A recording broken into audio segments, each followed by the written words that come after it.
Hi, my name is Jonathan Mitchell. I'm a developer with the local government here in the Bay Area, and I just wanted to answer this quick question here. I saw on the Ask an Expert forum for Wyzant, and it was how to go about making a button go full width.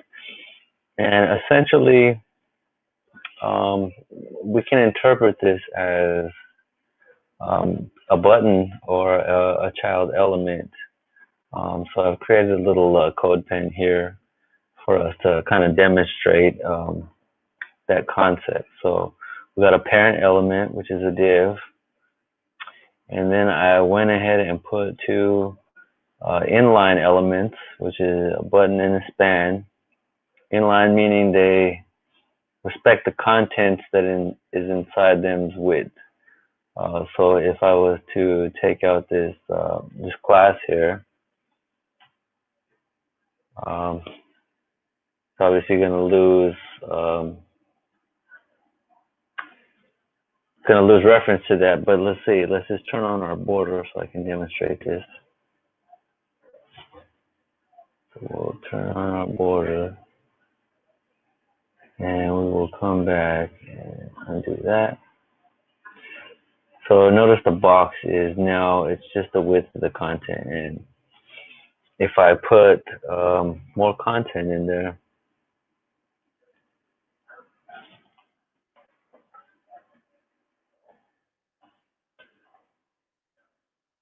it's going to respect the width of that content. So just get my my classes back here, and it's full width. So that goes for any child element. So the parent class here it has a width of 400, and I got a button here which has a class of child that is taking a position of absolute. I'm just positioning it at the bottom right there. Most important part being the width here. So as you see, it has a width of 100%. So this button has reference to its parent class, or its parent element, excuse me. And so it's going to take a width of 100%. And notice it's to the inside of the div here, the parent box, because I added some border. I added a 5-pixel border because I wanted to demonstrate that the measurement is only up to the inside of the box. So when you're calculating pixels and such, it's something to be aware of if you're trying to lay things out in a pixel perfect way. So that's one way, the 100% method. And then we have this the child content. If you didn't notice, the content child, which is the one I was demonstrating, span element. It's actually getting its width from an inherit. So it is inheriting its parent's width.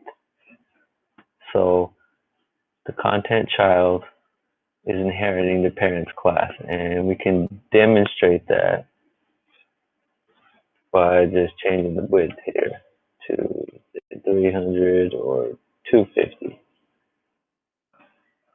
So, and you'll notice the content is wrapping a little bit more. I didn't style anything for content to wrap. I just wanted to kind of demonstrate this concept. So, and then I have a block level element. So this is a block by default, and I wanted to show this because I wanted you to see that I didn't set an explicit width on this element. So this element is a relatively positioned 50% from the top of its parent. That's just a line of text, and there's no explicit setting of the width. It is just by default inheriting the width. And I believe that is because it is a block level div. But just something to be aware of when laying things out. So it's always good to be aware of the type of element you choose. And hopefully this explains the concept and the multiple ways to go about that. So to summarize, we can use the inherit method and the 100% method, which are both good because they also help with uh, the responsive design and stuff that's going on. So yeah, hopefully this answers your question. Thanks.